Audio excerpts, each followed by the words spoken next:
وها دليلي تر لسر أوا كذنات وانا مناقشة أومان لسر بكا كصحابية كاني پیغمبر عليه الصلاة والسلام رضاي خوايان ليبه لدواي مردني پیغمبر عليه الصلاة والسلام ودرزبوني باش قزبوكاني وكو مسيلمي كذابو أوانا كأبو بكري صديق رضاي خواي ليبه برياري دا شريان لقل كابوي كزكاة كنادن بوي كفرق بخنا نواني زكاة نوجك والله قتاليان لقلكا مناقشة عمري كوري خطاب كبرانبري وستايا فرمي شون ايان كوجي وقتك پیغمبر عليه الصلاة والسلام فرميتي أمرت أن أقاتل الناس حتى يقولوا لا إله إلا الله فمن قال لا إله إلا الله عصم مني ماله ونفسه إلا بحقه وحسابه على الله أي كبيغمبر عليه الصلاة والسلام فرمي من أمر بيكرا وكالشرب كم لقل خلشي هتاك ولن لا إله إلا الله هركسكوتي يترأو كاتا مال سروة سامان خينو همشتيشي لمن حرام بمقر بحق إسلامتي نبي كحقك بولي ورجي واتبون من قتل كردوا بكجرة ولا سري أما عمر كر خطاب أواي بأبو بكر فرميتو شون أنكوشي كبيغمبر عليه الصلاة والسلام وفرمي أبو بكر فرمي والله سند بخوا لأقاتلن من فرق بين الصلاة والزكاة فإن الزكاة حق المال والله لو منعوني عناقا كانوا يؤدونها إلى رسول الله صلى الله عليه وسلم لقاتلتهم على منعها بخوا قسم قر فتكيك كحشتريان بي بستوتو فتكيشيان بالدابة لزماني بيغمبر عليه الصلاة والسلام وكو زكاة لسريان فرز بو بودابتيان بخوا قسم لسر أو فتكي لسريان كشتاريان لقلاها كمو هر كسي كش جوازي بكا لنواني زكاة نويج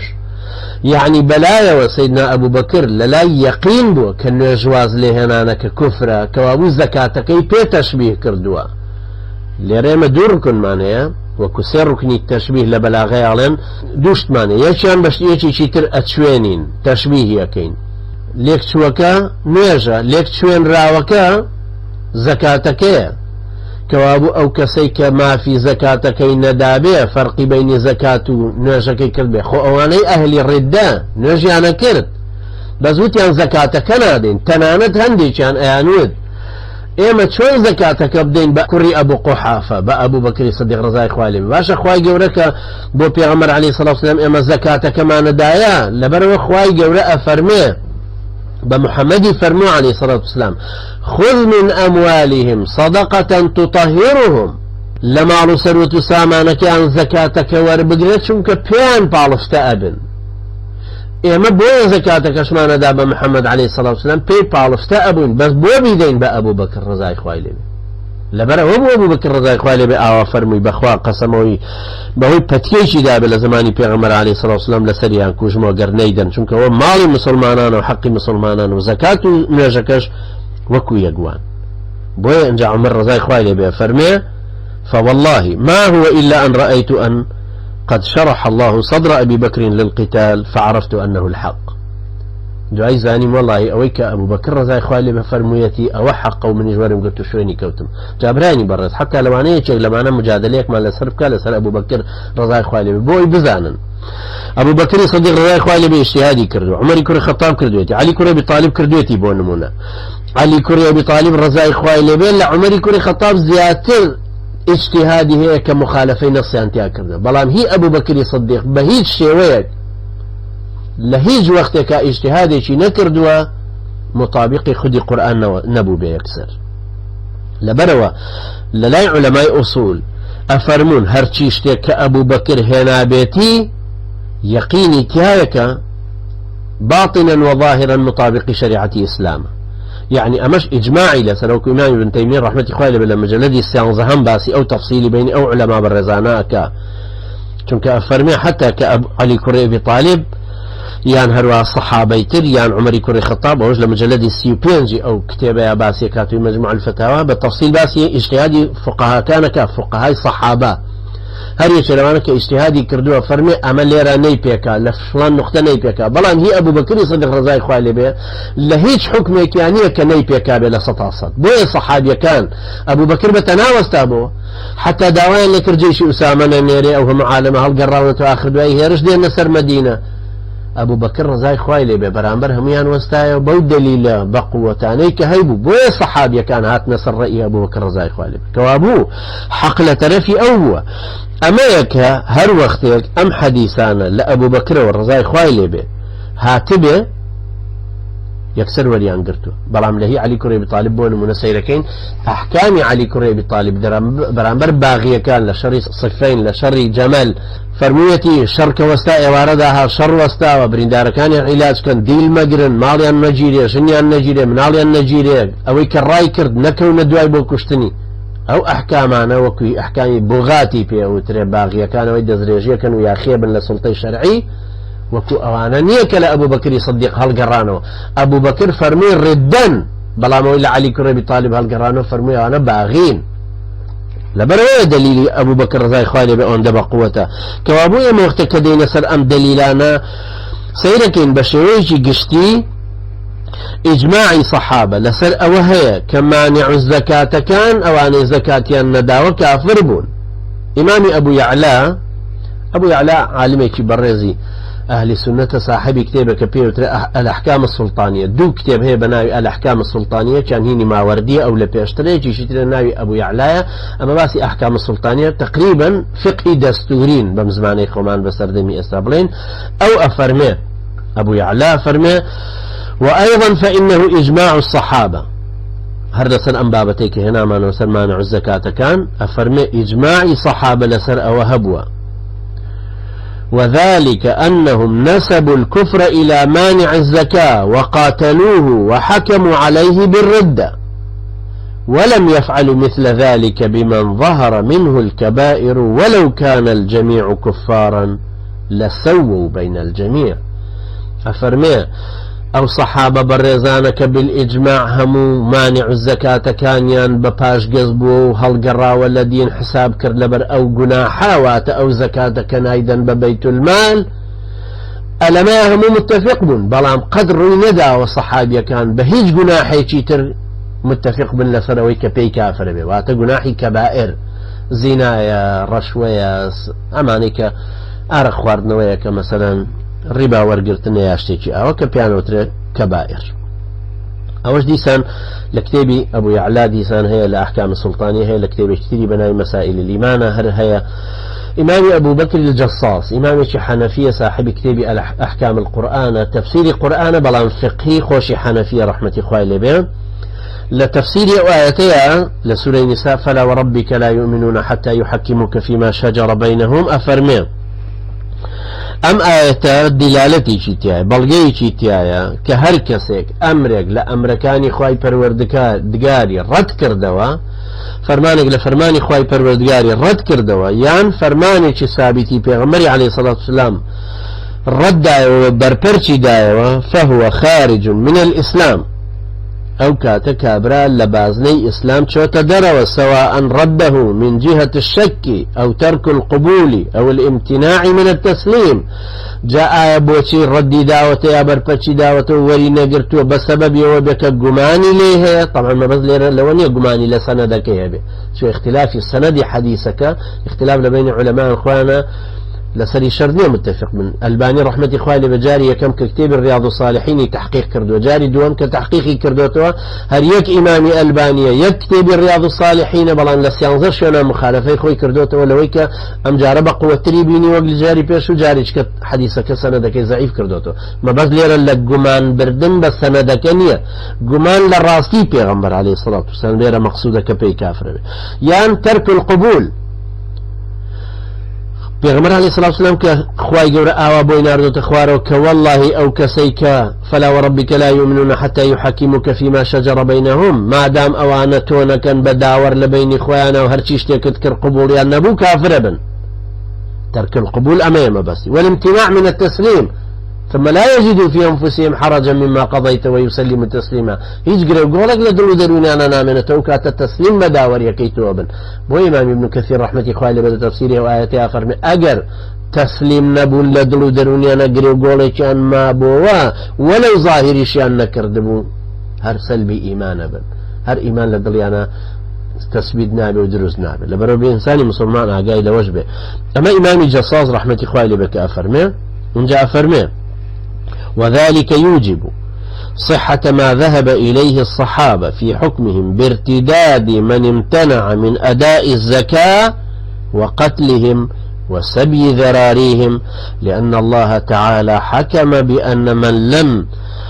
يسلم للنبي صلى الله عليه وسلم وحكمه فليس من أهل الإيمان. بويا أو صحابة برزان لسر أو متفق بوبون كهرشي كسيك زكاتك نداتو لزمان أبو بكر رضي الله عنه إذا أبو بكر ببيت المال تسليم نبي جائزة كشتنيان وقرتني سروة سامان وزراري وأولاد منالي شيان چونك خواي قورا حكمي ردة وكفري بسرا داون كأوانا لسر أهل إيمان نماون. بەشەیەکی گشتی ئەمە ئیجماعی کە ئینسانە گەربۆی بگەڕێتەوە چ لەوانەی کە یەکێکی وەکو ئیمامی ئەبوو یەعلا فەرموویەتیان جەساسە ئیمامی ابن تەیمیە ڕەحمەتی خوای لێبێ ئەو لە مجەلەدی 28 مجەلەدی 28 زۆر مهمە بۆ گەنجی مسلمانی ئەم سەردەمە چونکە مجەلەدی 28 لە ئەوەی تا ئەخیری باسی ئەحکامی جیهادەکە ئەوانەی کە لە ناو زمنی جیهادا دێنە ڕێگا وەکو کوشتنی تەرەفی مقابل جوندیەکانیان ئەحکامیان غەنائیمیان ئەو جۆرەشتانە بە تەفسیل باسی ئەوانەی تایە بۆ نمونە لەسەر تەتار کە قسە کە ئەنجا ئەو کەسانی جوندی بوون و یارمەتی تەتاریان داوە بەڵام خۆیان مسلمان بوون هەروەکو لە مجەلەدی 28 لا 550 بتفصيل باسي اوانش افرمي لو مجلد 28 مشا ديسان باسي اوانا كاتو ايمان الزكاة كان چون حكما مرتد وبوشي مرتد بون كوابو ليرا كفرزي كان ادانا كردوا هروك وتم هندك لقل اسودي عناسيبون ليمن ايانو نيجي شكين يما لسري سلامتي كمان بس زكاة نادين بأبو بكر چونك امامان دا ببيغمبر لبرو صدقة تطهيرهم پاکیان نکاتەوە لێمە کە نازین ئەبوو بەکر پاکمان ناکاتەوە نایدەین بەو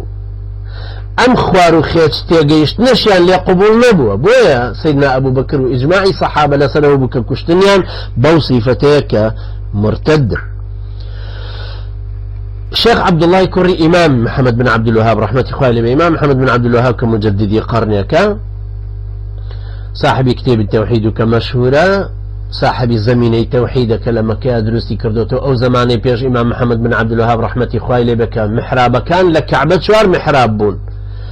مەلای شافعەکان هات نوێژی کرد حەنەفیەکان دانیشتبوون اقتیدایان پێ نەکرد تا مەلای خۆیان هاتە ڕوا مالکی و حەمبەلی ئیمامی محەممەد بن عەبدول وەهاب رحمه الله هەر جگەلەوەی کە ئەو هەموو قەبر پەرستی لابرد محرابەکانیش هەمووی کردەوە بە یەک محراب و مەزهبەکانیش هەمووی کردەوە بە یەک لەو شوێنە کە هەمویان بەو شێوەیە بێن لە دوای یەک ئیمام و نوێژکەن. انجا الحمد لله كروك الرزاكاني زورم كلا سر ورشلتي اوان روشتو شيخ عبد الله رحمتي خوالي به اي درباري او فرمي امام ابن تيمية رحمتي خوالي به كفرمويتي لاخر قولك اخويا كمانع الزكاة كان واني زكاة نادا كافرا والصحابة لم يقولوا هل انت مقر بوجوبها او جاحد لها صحابي كان لكابراي مانع الزكاة يعني نفرسي أرتون نكوري لي أكي يارناتي بيدي باورتو هي بلام ناتي بيدي هذا لم يعهد من الصحابة عن الصحابة بحال أما اشتيكي ولا صحابة كانوا بهيج شويك نبستراوا حتى أواك عبد الله يكري الشيخ محمد بن عبد الوهاب هنا ديسان قولي سيدنا أبو بكر كبع عمري فرمر زي خوالي به والله أجر عناقا شتيش أوان منع بكر دايك أن دابا بيغمبر عليه الصلاة والسلام لسر أوج بهر كشتاريان لقلاء كمو أماش طبعا لكتابك هاي بناي الدرر السنية في الأجوبة النجدية لمجلدها اشتمع إلى برصة سيبيك أم قولي شيخ عبد الله بن محمد بن عبد الوهاب مليو نقل كردوتو بشويكي قشتي تفصيلك زور مدابا ما يكا لسر مانع الزكاة كانت زور مهمة أو خلقيك مانع الزكاة كان خو هميان وكو أبو مسيلمي كذاب نانو تبو إيماش منيش بيغمبرم وحيم بودي الفيل وما الفيل وما أدراك ما الفيل له خرطوم طويل أما مسيلمي كذاب وايوتو بلام أسودي عنسي واينوتو طبعا أسودي عنسي دعي مسلمان بو هاتو بو بأهلي جهاد تشارك شي لشرق هذا السيادانا بلام أو كاتلي قبول نكراوه او كاته هر کسی کیش مناصره کردبن هر بمرتد حساب بونو کشتاریان لگلا کرا کوابو واز لهنانی فرزق سبب يقبو بو اوي كبا كافريان دابن چونك اما امري خواي پروردگار او امري بمكردو انسان چون تواني ام جرأتي وهابو درست بهر حال صحابة تابعين علماء بريس خاصة لسردم جاواز كان زور لسر ام مسألة مانع الزكاة كان نسيوان هتا قابل سردماني ئێستای ئێمە کە کتێبیان لەسەر نووسیوە وهروها إمامي ابن حجر عسقلاني رحمة إخوائي لبل فتح الباري لمجلد دوانزها مرباسي أوي كردوا لمعالم السنن أبو سليمان خطابي كشرحي كردوا لإمامي النووي رحمة إخوائي لبل كشرحي مجموعي كردوا يعني شرحي صحيحي مسلمي كردوا هم ينباسي أوانيان كردوا كهركسك مانع الزكاة لو مانع الزكاة أنا هميان بكافر دراونة قلم إجماعي صحابة لسر أوبوا لبروا بيست إنساني مسلمانش أقدار ببزانه ك أو أحكامنا شون شموليك أمانا يعني قولي كفرين واتقفتارك كبي كافر بوا لقد كفر الذين قالوا إن الله ثالث ثلاثة يعني كردويق بوا إلا إبليس أبى واستكبر وكان من الكافرين يعني منع يقبوا وكمانع الزكاة كان ينكردوا أقر لسر أو شيان نبهي نرجكا مانع الزكاة كبتاكي طبعا لسر أي شكو تم عمري كوري خطاب عبد الرحمن كوري عوف معاذي كوري جبل أبو هريرة رضي الله عنه بهروها صحابة برزي تر لسري أو عنك الرأي عن وابو كان يجنكر خوي كافر بيبي مانع الزكاة كشك الحمد لله هم يعني متفق من لسر أوي كمجرد بونديك تركي فرزة كي كردو بي كافر بكوابو إنساني مسلمان بزور حريص بين لسر أوي كبزانه أحكامي كفر كابرا بو أوي كافر ببلين حكمي كفري كوتو تسار واتا بي كافر بوا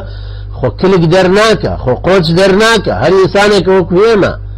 بلان قولي كفري لي دركوتوا كرداري كفري لي دركوتوا شريعتي خواشك حكمك داوا بسريا نك ايما اوج ان شاء الله جاري چكا برقيت ريما وكزياتر رونيا كينو خوي فرودياري مشوي وسركوتوب كابمان جرلا او كسانيك ابن بادات قدري خوي بسر خصني دينك يرون كرنوي ام بلاغ بيانيك خوي پروردگار پیغمبراني بو نارجو مسلمانان شيهان داوا كهميان ام دين الرون كنو خوي پروردگار مان جرلا لو كسانيك شاهدا لبرخاتي خواه مشتغرون كنوا الذين يبلغون رسالات الله ويخشونه ولا يخشون أحدا إلا الله خواهي قرئ مشوئي واشتركوتوب كوداوي لبردي